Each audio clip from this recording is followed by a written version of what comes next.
Marco Zero História. Exatamente, a gente sempre fecha o Marco Zero com cultura, às vezes música, às vezes teatro, às vezes artesanato, e hoje vamos falar da nossa história aqui de Foz do Iguaçu, não é isso, Paulinho? Isso mesmo, que tem a ver com a cultura da cidade. Exatamente. Também, de certa forma, e isso porque o Country Club completou 60 anos de história, está completando 60 anos de história. Tudo isso começou porque a cidade precisava de mais opções aí para o esporte, para o lazer, para a cultura. E lá, há 6 décadas atrás, a gente viu nascer, aqueles que estavam presentes lá naquele momento viram nascer, obviamente, né, o honroso Country Club aí que chega aí aos seus 60 anos. E quem vai contar essa história pra gente e revelar aquelas histórias que ainda não foram reveladas para ninguém é o senhor Oswaldo Damião, um dos fundadores do Country. Bom dia, seu Oswaldo. Obrigado por atender o nosso convite, por participar do programa. Seja bem-vindo. Bom dia, Paulo. Bom dia, Moacir. Bom dia, ouvintes da Rádio Clube. Agradeço muito o convite, porque realmente é uma data para nós muito importante, 60 anos de Country Club, e eu fico muito feliz em ainda ser um dos responsáveis por essa coisa toda. E aí está vivo ainda, porque quase todos já, os fundadores, uma grande parte já faleceu. 2 grandes motivos para comemorar, seu Dois Oswaldo. grandes motivos. Mas então conta pra gente, como é que começou essa história lá atrás? Como é que, por conta... A história é o seguinte, nós viemos de Araçatuba, uma cidade do estado de São Paulo, onde eu tinha 12, 13 anos, e eu jogava tênis. E quando nós chegamos aqui em Foz do Iguaçu, existia uma quadra de tênis no Hotel Cassino Iguaçu, que era gerenciado pelo Major José Cirino de Castro.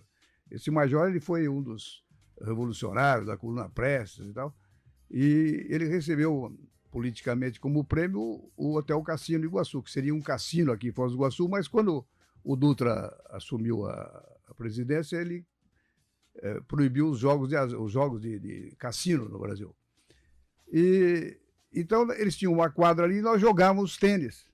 Eu tinha meus 13, 14, 15 anos e jogávamos.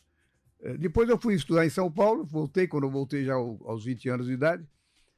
Para minha surpresa, a quadra tinha sido fechada, ele proibiu, dizendo que precisava estender a roupa do hotel. Era uma desculpa para nos impedir de jogar. Enfim, meu pai era um advogado, foi um dos primeiros advogados, o doutor Antônio Ferreira Damião Neto, de Foz do Iguaçu, fundador do Laio, de vários outros clubes, da maçonaria. E ele se reunia na casa dele, ele reunia com os amigos, eu tinha 20 anos, era um jovem ainda. E eu via as conversas e tal, e um dia eu cheguei para meu pai e disse assim, meu pai, por que nós não fundamos um clube aqui e começamos com o tênis? Eu gostaria de jogar tênis. Aí ele pensou, meu pai era muito inteligente, muito perspicaz, e ele olhou, ouviu, disse, olha, vocês têm razão, eu acho que nós precisamos fazer um clube aqui mesmo. Mas só que nós vamos começar com uma piscina, porque tênis são poucos que jogam, você inclusive é um dos poucos aqui. Mas a piscina é necessária porque o calor aqui é muito forte, então ninguém tem, não existia ninguém com piscina, nem em casa, nem em lugar nenhum. Então nós vamos fazer um country club. Vamos reunir o pessoal, e reuniu os amigos, me lembro, o Dr. Cury, João Lobato Machado, Evandro Teixeira, Jorge Schimmelfeng, vários outros, o Carlito Sotomayor, enfim, a sociedade local que podia arcar com essa despesa. E com isso eles foram angariando fundos e, através do Dr. Saulo Ferreira, que era o promotor na época, eles conheceram o proprietário do terreno onde está o Country Club. Era um argentino. Então foi feita a compra e começaram os projetos. Meu pai foi a São Paulo, contratou uma empresa que era de um dinamarquês, que fazia piscinas, era especializado em piscina. E, por sorte, naquela época, havia um engenheiro que era amigo nosso, as pessoas vinham de fora, ficavam amigos rapidamente, a cidade muito pequena, que estava construindo o aeroporto novo da Estrada das Cataratas. E tinha uma moto scrape, aquelas motos gigantescas, que cavava o buraco da piscina em 1 hora. E foi feito. Dali para frente eles fizeram a piscina. Meu pai tinha contratado um arquiteto curitibano, que até morreu há pouco tempo, com 91 anos, doutor Elgson Ribeiro Gomes. Era um dos grandes arquitetos do Paraná. E ele não fez nenhum projeto de prédio, nada. Ele fez um projeto, o plano global do clube, onde ficariam todos enfim, os complementos do clube. Que, infelizmente, depois que meu pai saiu da presidência, não foi obedecido, por razões talvez financeiras, alguma coisa. Mas a piscina foi feita, foi inaugurada, né? Até meu pai deu o primeiro mergulho, e nós ficamos ali, a sociedade local, enfim, conseguiu nós tínhamos apenas uma pequena casa de madeira, que era um local onde hoje estava o Marinho, uma escola de educação física, e depois posteriormente foram construídas a sede e tal, vieram outros presidentes, o Silvio Cury, o Aníbal Abate Soleil, né, que foi um grande presidente. Então o clube nos trouxe grandes alegrias. O clube resiste, né? Resiste. O grande problema, Paulo, que eu acho é o seguinte, o grande problema dos clubes hoje, a sociedade muda, ela muda constantemente, ela se modernizou, então hoje o sócio do clube, ele paga uma mensalidade, que não é baixa nem alta, mas conforme as necessidades do clube, e se ele não pagar, ele fica devendo, e você, às vezes, fica devendo um ano e tem que pagar esse um ano. Quando ele entra numa academia de ginástica, ele para de pagar automaticamente, ele vai para outra academia, ele não tem problema nenhum. Então ele tem academia de ginástica, tem academia de natação, tem uma série de clubes de tênis. E a cidade foi crescendo e os clubes foram morrendo. O Oeste Paraná Clube praticamente desapareceu. Tem hoje uma sede lá no Lago, né? O próprio clube da Itaipu, o Floresta, hoje não. Então, o Foz o country club está resistindo bravamente. E nesses 60 anos, nessas 6 décadas aí, além de reunir, claro, os seus associados e ter esse espaço de lazer, assim, na relação com a cidade, que contribuição que o clube deu para a cidade, como é que eram os carnavais e outras festas que marcaram o country nesse tempo todo? Os carnavais eram espetaculares, eu me lembro todo, porque já não existe mais outra coisa que acabou no Brasil, carnaval, só existe carnaval de desfile de escola de samba. O carnaval de salão de brincar não existe mais. Carnaval não existe mais, né? Acabou. Então aquele carnaval nós tínhamos os blocos infantis, os blocos juvenis, os blocos dos velhos, né? Então se fantasiava, reuniam em casa, era uma festa. Quando começou essa tradição do carnaval do country, em que década o senhor consegue lembrar? Eu acho que já na década de 70, 60 e pouco, 70 já estava bem consolidado. Então, um aviso aí aos que acham que inventaram o carnaval agora, nesses últimos anos em Foz do Iguaçu, né? O carnaval de Foz já existe. Há mumuitos carnavais. Eu me lembro, eu vim para cá, cheguei em Foz do Iguaçu em 1954. E eu passei vários carnavais no Oeste Paraná Clube. Entende? E o Oeste era muito engraçado, porque o piso era de madeira. Então você pulava, esse carnaval você pula, né? E aquela poeira que vinha do sapato, da barro da cidade, que subia, era uma coisa infernal, mas todo mundo se divertia. E eram quantos dias? Programação logo ou era uma festa só? 4 dias, era sábado, domingo, segunda e terça-feira. 4 noites. Eu cansei de passar até de madrugada e chegar no dia seguinte, voltava e eram os 4 dias. Isso foi nos anos 60. Nos anos 60. Nos anos 60. E nesse período todo, qual foi o auge, digamos assim? A gente percebe por fotos que o clube teve ali seus bailes de debutantes, os bailes de gala. Teve um auge assim que o senhor identificou, que a comunidade abraçou realmente o country club? Eu acho que foi na década de 70. Década de 70. Até nós tínhamos um baile das personalidades, aquelas coisas de interior, Então, eram dados os prêmios aos principais lá, o político, o professor, não sei o quê, enfim. E até veio o Sérgio Chapelain, na época era o owner daquela época da Rede Globo. E ele que entregou os prêmios e tal. Mas eu lembro, me dá muitas saudades lembrar dessa época. Bastante. Ainda tenho amigos aí, o doutor Fava, né, que ia muito a dona Jussara, e várias pessoas, vários amigos meus, outros já se foram, né? E quem que eram as figuras homenageadas nesses eventos aí? Olha, eu me lembro da dona Otília Schimmelfennig, até eu tenho uma foto com ela. Era a dona Otília Schimmelfennig, ela era filha do Jorge Schimmelfennig, praticamente um dos fundadores da cidade. E a família Schimmelfennig era uma família importante na época. E a dona Otília foi a secretária da prefeitura durante muitos anos, acho que mais de 30 anos. Era uma figura muito culta, muito inteligente, escrevia muito bem. Eu me lembro dela. E várias outras pessoas que, no momento agora, são há 50 anos atrás. Dona Otília que dá o nome aí a vários equipamentos públicos da cidade ligados aí à cultura, à educação, às artes, né? Exatamente. E além disso também o incentivo ao esporte, a gente percebe pelas fotos ali, judô, o pessoal judô, fazendo isso, o né? tênis. Agora eu vou te contar mais, eu me lembrei de um fato interessante. E quando foi feito o country, foi feita a piscina. Certo. E a minha ideia original, o que era? Era uma quadra de tênis. E em 1900, eu não me lembro de se foi 66, 67, apareceu aqui um professor, um polonês, e ele tinha sido professor de um dos maiores jogadores de tênis do Brasil, eu não me lembro, um gaúcho, eu esqueço o nome agora. Sim. E ele me disse assim, aí nos reuniu, acho que na época, quem era o presidente, acho que era o Tibiriçá. Tibiriçá Boto Guimarães. Boto Guimarães, exatamente.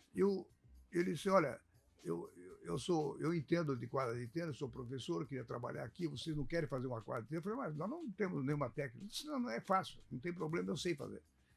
E nós construímos 2 quadras de tênis de saibro. Então, o que era? Era preparar o terreno, só alisar o terreno, colocar pó de tijolo em camadas e fazer uma drenagem com um caco de tijolo também. E eu cansei de carregar, eu tinha um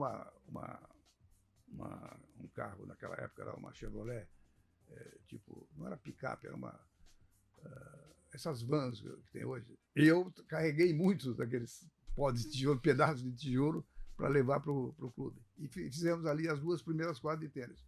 E joguei muito tênis. Até hoje tem o Roncone, um outro companheiro meu que joga até hoje, do Posto Gomes, é o filho do senhor Darcy Gomes. Tem aulas ainda?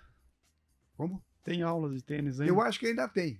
Quem era o professor lá também, eu esqueço o nome agora, mas era um rapaz daqui de Foz, que deu aula durante, sei lá, 40 anos.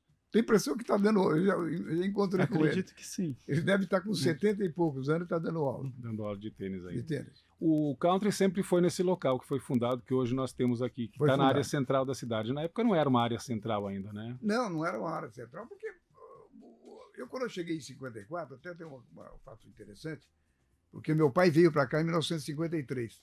E quando eu cheguei pela Real Companhia Aérea, e dia 24 de julho de 1954. Eu me lembro bem da data, porque era aniversário de minha mãe. E nós entramos no Jeep, e quando descemos na Avenida Brasil, cutuquei meu pai, perguntei, falta muito para chegar na cidade? Ele falou, estamos bem no centro. Estamos no centro. Era em frente ao Pedro Basso ali. Sim. E o seu Pedro Basso tinha feito tinha um cinema, tinha um bar. Isso foi, acho que eu cheguei num sábado, no domingo meu pai me levou lá para conheci o Irineu Basso, que era uma figura também em Foz do Iguaçu, e jogando aquele pebolinho e tal. E era aquela Avenida Brasil, lá em cima tinha a igreja, o Banco do Brasil, aquelas casinhas daquela delegacia de polícia, o delegado, o juiz e o promotor, e o correio antigo. E meu pai construiu uma casa bem em frente ao correio antigo, né, ali. Então a cidade era muito pequena. Se tivesse 5 mil habitantes, era muito. Né? Basta dizer que eu acho que quando o Osíris Santos foi candidato a prefeito, ele ganhou, ele era de Cascavel. Quer dizer, tinha raízes aqui em Foz, mas eu acho que ele não teve 800 votos. Então, a população era muito pequena. Era pequena. Então, o Country, quando foi fundado em 61, já estava naquela região muito longe, mais longe. Aí ocorreu um fato interessante. Ficava lá do outro lado da cidade. Exatamente. Ocorreu o seguinte, Em 1970, acho que 73, o Coronel Clóvis Cunha Viana era o prefeito. Naquela época, O interventor, né? era interventor. Nomeado. Né? E começaram as obras da Itaipu. Iam começar, em 73, 74. E a cidade precisava crescer, uma construção. E eles projetaram ali aquela avenida, Paraná. cortavam o Country Club na metade. Avenida Paraná. Aí eu acho até que foi feito um mau acordo, digamos assim, em termos financeiros, porque o que eles fizeram? Eles simplesmente cortaram aquilo. Olha, se você vê hoje, o Country deve ter ali uns 300 metros de frente, né, por 30 e sei lá quantos, uns 20 mil metros. Fez aquele túnel, foi feito um túnel que passa para o outro terreno, e as duas quadras inteiras tiveram que ser, estavam bem em cima da avenida. E eles construíram mais 3 quadras lá de cimento, lá e fizeram o campo de futebol, de futebol, não sei como que chama aquele futebol de 11, lá, 7, não sei qual. Futebol 7, no antigo suíço. Um futebol suíço. Foi isso que foi feito. Então, sem outras indenizações ao clube? Nenhuma outra indenização. Mas, por isso o clube ficou cortado, né? Ele ficou separado, metade para lá, metade para cá. Quem passa pela Paraná, num determinado trecho ali, passa sobre o clube. Sobre o túnel, aquele túnel que atravessa ali. E o clube continua. Agora eu esqueço o nome do presidente, eu peço perdão ao presidente, mas a memória vai diminuindo. A gente lembra muito do passado, quando fica velho, e do presente. São as boas lembranças que ocupam espaço, né? Exatamente. E a gente percebe até por fotos aqui que também era o ponto de encontro da juventude. Tem ali uma senhora tocando um violão, os amigos reunidos, então era ali o programa de domingo com a natureza, com os amigos, era o ponto de encontro então do jovem iguaçuense da época. Exatamente. Eu casei também cedo. Em 1961 foi fundado. Certo. Eu casei em 62. Olha aí. E em 67, 68 eu já tinha 4 filhos. Então a piscina, nós usávamos muito. A piscina era clube, ponto de encontro. Todas as famílias iam lá. Era maravilhoso. E num determinado momento ele abriu para grandes shows, né? Exatamente. De produtores. Nós recebíamos aí grandes cantores. Quem que já passou por lá? Peixoto, né? Dizem que o Tim Maia também andou por lá. Eu não me lembro, porque eu teve uma época que eu saí, que eu fiquei fora da cidade, talvez tenha sido nessa época. Eu passei. Mas eram shows nacionais, assim, grandes figuras. Grandes figuras. O clube tem muitas lembranças boas. O professor de tênis é o José Nami Sobrinho. José Nami. Ô, Nami, se você estiver me escutando, por favor, eu joguei muito com você e você é um grande professor. Admiro muito. Você deu muita vida a esse clube. Quem ganhou mais nos confrontos aí? O Nami era melhor, o professor, né? Era o professor. Mas eu jogava com o Luiz Carlos Dalcanale, o Moacir Damião, que era meu irmão, que foi despachante aduaneiro. Tinha um major do Exército que jogava conosco. Era uma família. E tinha aquela de levar alguma vantagem nas partidas, porque era o diretor do clube? Não tinha. Deixava sem piscina por um período, se o cara não cedesse. Eu vou te contar uma história interessante, engraçada, porque você sabe que a contagem do tempo da vida é muito relativa, é muito complicada. Né? Por exemplo, quando você... eu tinha 40 anos e teve um torneio de tênis. Hoje eu olho um menino de 40 anos, para mim é um menino, eu estou com 80. E eu fui jogar e me coube um adversário que era de Medianeira, Matenança, que ele tinha uns 22, 23 anos. Aí ele chegou, me cumprimentou, nos apresentamos, e ele me perguntou, o senhor joga tênis há muito tempo? Eu falei, jogo desde os 10 anos de idade, que era verdade. Aí ele fez puxa vida, pensou eu vou perder para ser velhinho. E, no fim, ele acabou vencendo a partida. Aí depois, mas o senhor não falou que joga há tanto tempo? Eu falei, eu jogo há 30 anos, mas não aprendi até hoje. E Então, o que despertou no senhor a paixão pelo tênis? Porque a gente, né, não é um esporte assim tão popular no Brasil comparado a outros esportes como o futebol. O que que a história é o motivou? seguinte: quando eu nasci em Araçatuba, é uma Sim. cidade até tão quente quanto Foz do Iguaçu, também perto do Rio Paraná, já ficam alguns perto do Mato Grosso. E lá tinha um clube muito bom, tinha o Araçatuba Clube, tinha piscina e tinha quadra de tênis. Eu nadava, no começo tinha 7 anos, 8 anos, eu nadava bem. E eram nas cidades do interior de São Paulo, que tem muitos japoneses, os japoneses tinham uma paixão muito grande pela natação. Então tinha os peixes voadores, que eles chamavam, aqueles faziam espetáculos em várias cidades. E ali tinha vários professores bons de natação. Mas não sei por que alguém me levou, o meu pai, não sei, para uma quadra de tênis. E eu gostei, me apaixonei, larguei a natação e comecei a jogar tênis. Agora, é um esporte que realmente hoje eu jogo golfe. Eu jogo diariamente, eu ando 6, 7 quilômetros por dia, todos os dias. E jogo golfe, carrego os tacos nas minhas costas, eu mesmo. Entendeu? Então eu jogo com muitos jovens aí que vão de carrinho de golfe, e eu vou do lado, a pé. Tá Eu vendo, falo, ó, Alexandre Palmar? Tá vendo? A prática de esporte uma vida inteira faz você ter uma longevidade, né? O senhor tem 80 anos.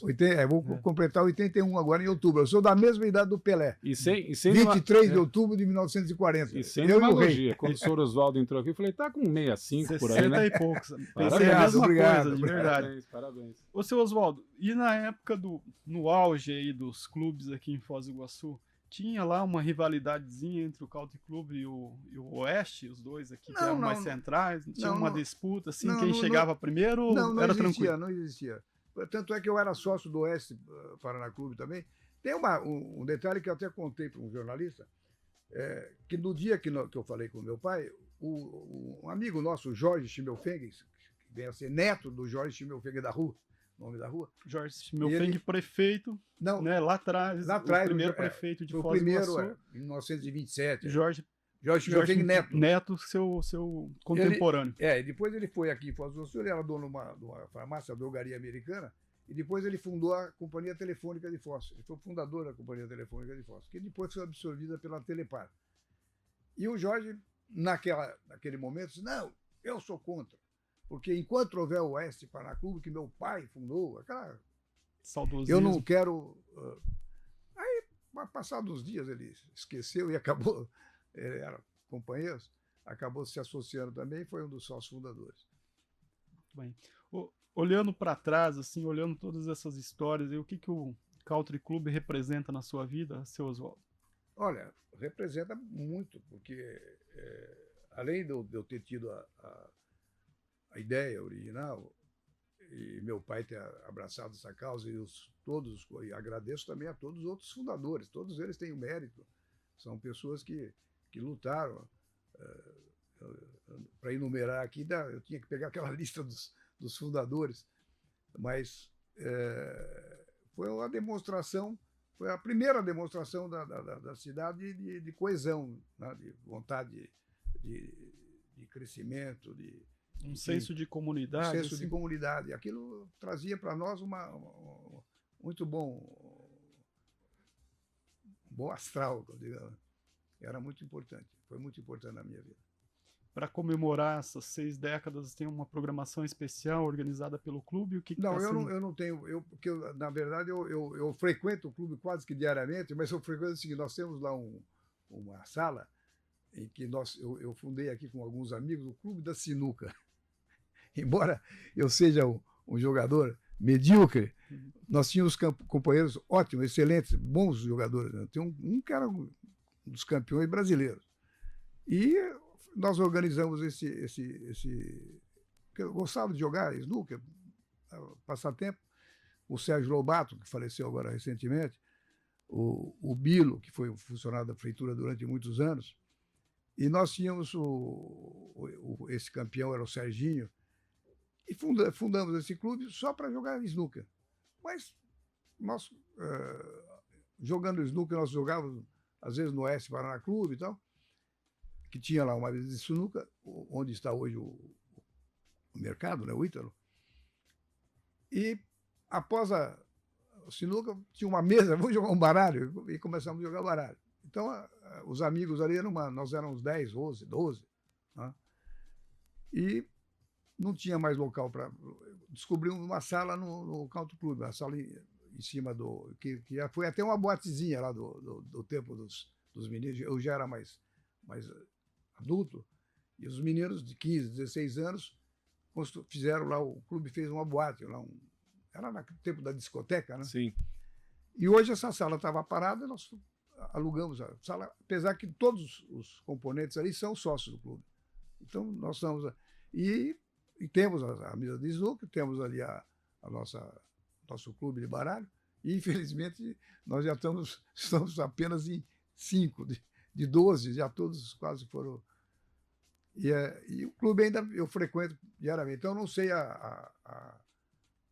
não estou atualizado quanto à programação do clube em si. Bem, o senhor falava das construções, das intervenções, das melhorias, dos espaços que foram constituídos lá no clube, né? E o seu Valdemar Rodrigues foi o responsável aí, ele que é uma pessoa que edificou, construiu muitos espaços, muitas obras que hoje são marcas da nossa cidade aí, como o próprio Oeste, né? Também deu a sua contribuição lá no Country. Exatamente. É uma pessoa que também deve ser lembrada sempre. Bem. E os times de futebol do Country tinham lá, eram competitivos ou eram meio perna de pau? Não, o futebol eu não frequentava muito, porque eu não era muito do futebol. Tá? Mas eu sei que até recentemente nós tínhamos ali o próprio Alceu Vezoso, o dono do Hotel Bourbon. Ele frequentava muito, até ajudou bastante o clube financeiramente. Eu quero até agradecer ao Seuzinho pela sua contribuição. Então, eles jogavam times amadores, né? E o Choupins Futebol Clube lá, que tinha o Dr. Cury também, o senhor lembra dessa época? Não, essa época, quer dizer, eu não tinha o Dr. Cury, que você diz o Dr. Cury atual. Né? Dr. Cury. Porque eu conheci eu era o Cury velho, e o filho eu conheci garoto. Então, hoje, ele já está tão idoso, não, mas deve ter uns 60 anos ou mais. Por aí.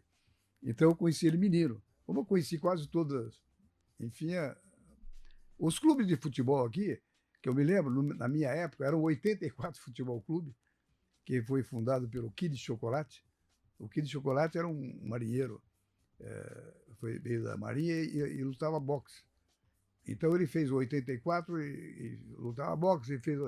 E tinha o Flamengo, depois foi fundado pelos Basso, né? Ele deu o Basso e o Vitória.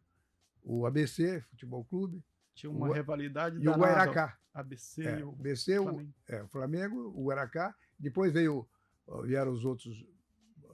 A pessoa, por exemplo, o Dr. Fava deve ter chegado aqui em 1965, 64.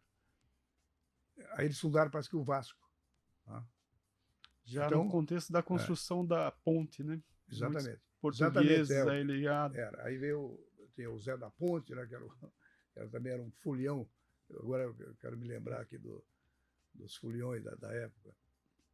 Mas eu acompanhei, mudando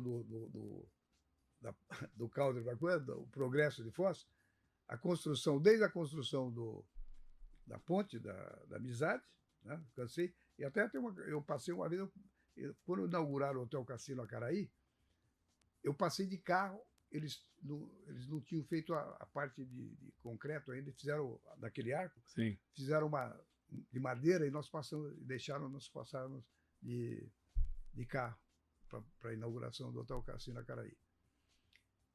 Acompanhei também de perto e fui um membro da comissão que o Sérgio Lobato era o presidente, para a construção da ponte com a Argentina. Ali nós fizemos várias viagens, à Argentina, a Buenos Aires, a Brasília e tal. E conseguimos... Não caiu de mão beijada, né? Não, Teve muito esforço para se esforço. conseguir a segunda ponte. Também, eu não sei se nós temos tempo ou não. Eu até me lembro que eu era presidente da Associação de Agências de Viagem de Foz do Iguaçu. em 1968. Já era a 69. BAV, que se chamava? Não, era a Associação de Foz, dos agentes local. de Foz. E eu fui convidado pelo Hotel Cassino da Argentina, lá das Cataratas. Disse, olha, nós queremos divulgar o hotel, o senhor podia convidar aí até 30, 40 pessoas, nós vamos fazer um jantar. Então eu fui convidando várias pessoas. E naquela época você tinha que atravessar, então, você imagina, minha mulher toda arrumada, pintada, todas as mulheres, atravessar de barco. Barco, motor, já tinha motor naquela época. Mas era uma... E aí chegamos lá no hotel, uma maravilha. Para nosso espanto, quem é que estava lá? A equipe de filmagem do James Bond. Olha só. O Roger Moore. E aí estava lá jantando e ficou conosco lá, o Roger Moore, todo mundo tirando fotografia, o Ortega, os amigos. Eu não sou muito de ficar tirando foto, acabei nem aparecendo na foto, não aparecia. Mas E aí tinha um jornalista argentino, e eu falei, pô, isso é uma vergonha, essa travessia nossa aqui. Ele me trouxe um livro escrito em 1880, 90 e pouco, olha só, a linguagem, em basco,